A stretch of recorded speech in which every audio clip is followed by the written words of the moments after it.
देखो देखो वो आ गया। फाइनली जिस चीज का हम सबको इंतजार था, सिनेमाकॉन आ चुका है एंड पहले दिन ही सोनी ने अपने सारे पत्ते दिखा दिए हैं। खैर हमें तो क्या ही दिखाए, बट जैसा कि हमें उम्मीद था कि हमें स्पाइडरमैन का भर भर के माल देखने को मिलने वाला है, वैसा ही कुछ हुआ।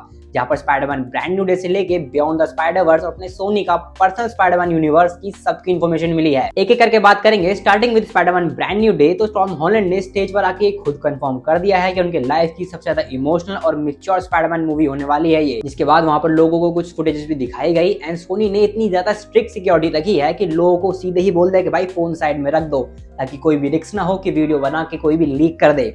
लेकिन फिर भी अपने इनसाइडर्स ने पूरा ट्रेलर एक अच्छे तरीके से डिस्क्राइब करा है, जिसको पढ़ने के बाद एक बिलीव हो जाता है कि ये मूवी बेहतरीन होने वाली है। जहां पर बात करें ट्रेलर की, तो ट्रेलर की शुरुआत होती है अपने पीटर पार्कर से, जो कि वही फ्लावर्स एंड कॉफी कप लेके अपनी एमजे की शॉप में बैठा हुआ है।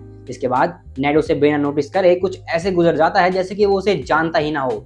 इसके बाद सीन कट होता है अपने नेड पर, जो कि कुछ कैंस लेके जा रहा है, अपना पीटर उसको स्टॉक करने लग जाता है। जहां पर अपने पीटर को पता लगता है कि अपने नेड के घर में हाउस वार्मिंग पार्टी चल रही है एंड वो उसमें घुस जाता है। जहाँ पर कोई उसे एक रेड कलर का कप भी दे देता है कि वो उसमें घुल मिल जाए। पीटर वो रेड कप लेकर क्वाइटली ऑब्जर्व कर रहा होता है, ड्रिंक ट्राई करता है लेकिन उसे पसंद नहीं आती। जिसके बाद हम उस कैन को नेड के घर में नोटिस कर सकते हैं, जिसके ऊपर जैकल लिखा हुआ है। अब हम इस चीज को एक हिंट समझ सकते हैं, लेकिन अभी के लिए हम उसे बस एक ईस्टर एग लेके चलते हैं। इसके बाद हम पीटर को देखते हैं जो कि उसके पूरे घर में घूम रहा होता है एंड गलती से नेड के रूम में घुस जाता है, जहाँ पर उसे एक स्टार वॉर्स लेगो फिगर दिखता है और उसे नॉस्टैल्जिया ट्रिगर कर जाता है। तभी पीटर नोटिस करता है कि नेड के रूम में काफी सारी स्पाइडरमैन की फोटोज लगी हुई है। तभी अपना नेड बाथरूम से बाहर निकलता है और उससे थोड़ी बहुत बातचीत करता है।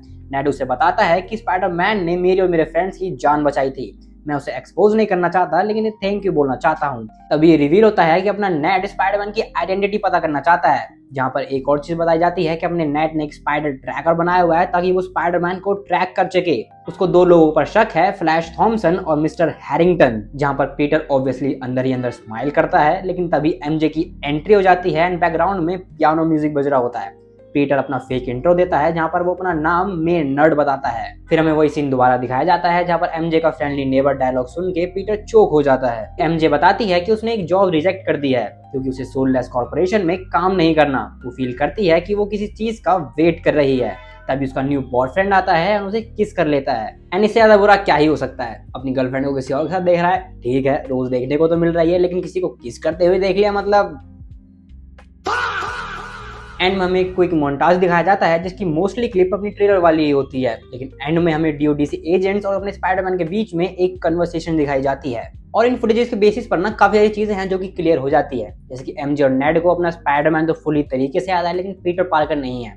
और अपना पीटर फुली कोशिश में लगा हुआ है कि कैसे ना कैसे उन दोनों को बताए कि हाँ ऐसे ऐसे सीन चल रहा है, ऐसे ऐसे हुआ था। लेकिन जो वो वाला रूमर था ना कि अपने स्पाइडरमैन या फिर पीटर पार्कर को एक नया लव इंटरेस्ट मिलने वाला है, वो यहाँ पूरी तरह कैंसिल हो जाता है, क्योंकि पूरी मूवी में ही हमें ये दिखाया जा रहा है कि अपना पीटर लगा पड़ा है कि कैसे उन्हें बता दे।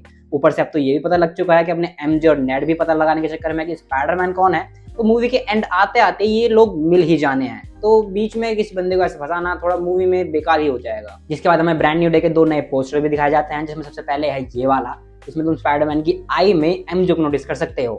अब मैं तुम्हें याद दिलाने के लिए बता दूं कि ये सीन अपने टोबे और एंड्रे वाले स्पाइडरमैन के साथ भी हो चुका है, जहाँ पर उनकी आई में हम विलन्स को नोटिस कर सकते हैं। लेकिन पहली बार ऐसा हुआ है कि अपने स्पाइडरमैन की आंखों में ये वाला शॉट दिखाया गया है विद एमजे। क्या मतलब अपनी एमजे भी विलन निकल सकती है। इसके बाद सेकंड पोस्टर में हम नोटिस कर सकते हैं कि ये वही अपना हैंड वाला मोमेंट है जो कि हमें ट्रेलर में दिखाया गया था, बस एक अलग एंगल से है। एंड अब आते हैं अपने स्पाइडरमैन बियॉन्ड द स्पाइडरवर्स को लेके, जिसको देखने के बाद मैं पर्सनली काफी ज्यादा इंप्रेस था। तो इसको लेके भी हमें दो चीजें बताई गई हैं, जैसे कि इस मूवी का रेशियो 1.431 होने वाला है, जो कि हम यूजुअली आईमैक्स में देखते हैं, और दूसरा ये कि ये अपने स्पाइडरमैन यूनिवर्स को पूरी तरह से खोल के रखने वाली है। इसके बाद इन लोगों ने कुछ इमेजेस भी ऑफिशियली अपलोड कर दी है, जहां पर हम पहली वाली इमेज इसको देख सकते हैं। इसमें हमें एरॉन डेविस और जेफरॉन डेविस दिखाए गए हैं एंड ये दोनों के ऑल्टरनेटिव वर्जन है। इसका मतलब स्टोरी मल्टीवर्स को और डीप एक्सप्लोर करेगी। अगर तुम्हें स्पाइडरमैन अक्रॉस द स्पाइडरवर्स याद हो, तो कैनन इवेंट तभी होता है जब अपना स्पाइडरमैन किसी कैप्टन को लूज करता है।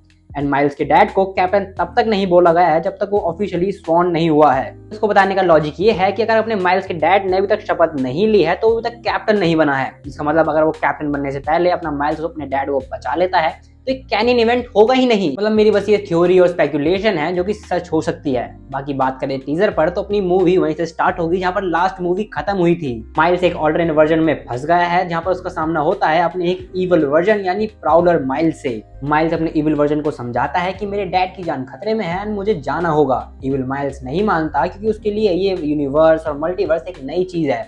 माइल्स ग्लिच करने लगता है और टेंशन बिल्डअप हो जाता है। दोनों माइल्स के बीच में एक फनी बैंटर भी होता है जहां पर वो मोरालेस को प्रोनाउंसिएशन की वजह से भिड़ जाते हैं। एंड वो इसीलिए क्योंकि अपना प्राउलर का जो एक्सेंट है वो एक स्पेनिश वे में आता है, अपने माइल्स का एक अमेरिकन वे में। शायद जो अपना इविल माइल्स दिखाया गया है ना, ये इतना भी ज्यादा बुरा नहीं होगा क्योंकि मूवी ने इसको एक ऐसे क्लिफ हैंगर पे खत्म करा था कि हमें बस इतना पता है कि वो एक गलत यूनिवर्स में फंस चुका है। अपना जो प्राउलर वाला माइल्स है वो बस अपने माइल्स को पकड़े बैठा है। अब ये इसलिए भी हो सकता है क्योंकि उसे लग रहा हो कि भाई ये कौन है मेरी शक्ल का बंदा जो कि स्पाइडरमैन बना घूम रहा है। मतलब उसके बेसिस पे हम इसको विलन नहीं मान सकते। हो सकता है कि ये दोनों बात करें, इसको समझाए कि भाई देख मल्टीवर्स ऐसी कुछ जगह होती है, यूनिवर्सेस होते हैं, तो ये इसको जाने दे क्योंकि भाई उसके भी तो डैडी है ना। टीजर में हमें किंग पिन और अपने स्पाइडर हैम भी दिखाए जाते हैं, तो वो भी इस मूवी के लिए कंफर्म हो गए हैं। अरे हाँ, बाकी की इमेजेस रह गई, तो ये वाली सारी इमेजेस थी जिसमें से मेरे को अच्छी ये वाली लगी जहाँ पर अपने स्पाइडरमैन 199 को देख सकते हैं कि वो अपने माइल्स का गला दबाए बैठा है। यहाँ पे ये कंफर्म हो जाता है कि वैसे तो हमें पता ही था कि अपने इन दोनों के क्लैश होने वाला ही है, लेकिन पहले मुझे लगा कि ये अपना वेनम सिम्बियोट वाला है। वेल ऐसा हो भी सकता है कि मूवी में एंड में आते आते ही अपने आप को वेनम से अटैच कर ले कि अब तो इसका गेम बजाना पड़ेगा। एंड यहीं पर इस मूवी को लेकर सारी खबरें खत्म हो जाती है। ये मूवी 18 जून 2027 को आने वाली है, मतलब 2 साल है इस मूवी को, बट कोई बात नहीं। बाकी बात करें अपने स्पाइडरमैन लेस स्पाइडरमैन यूनिवर्स की, तो ये नहीं आने वाला, थैंक गॉड नहीं आने वाला। जो हमें रूमर्स मिल रहे थे कि सोनी प्लान कर रहा है और सिनेमाकॉन में बताएगा, नहीं बताया, थैंक गॉड नहीं बताया। मैं नहीं देख पाऊंगा दोबारा से क्रेवन हंटर और वो मोरबियस जो भी था। पर अगर कॉमिक कॉन की पूरी खबरें चाहिए तो मेरी ये वाली वीडियो चेकआउट मार सकते हो एंड कमेंट करके जरूर बताना कि एमजे और नेड को पीटर याद आएगा कि नहीं, या फिर मार्वल फिर से एक नया ट्विस्ट दे देगा। मैं चला अगले वाले के लिए, बाय।